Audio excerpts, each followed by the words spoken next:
Ganapati Maoist పార్టీలో మిగిలిన్న ఏకైక high command. ఆయన ఎప్పుడు అనారోగ్యంతో పార్టీని విడిచేసి వెళ్ళిపోయాడు, నేపాల్ వెళ్ళాడు అంటున్నారు. కానీ ఇండియాలోనే ఉండి నేపాల్ పేరు చెప్పి తప్పుకుంటున్నారు అన్నటువంటిది ఉంది.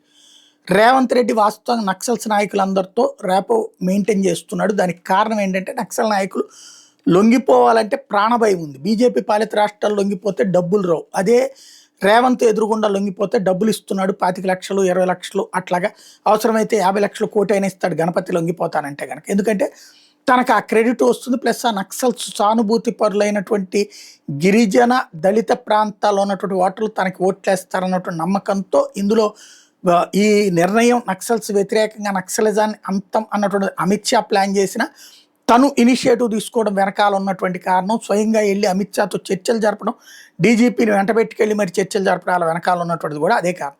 ఓవరాల్గా గణపతి కూడా లొంగిపోయి మరో 100 మందితో కలిసి లొంగిపోతాడు అంటున్నారు. అదే నిజమైతే అమిత్ షా పక్కాగా గెలిచినట్టే.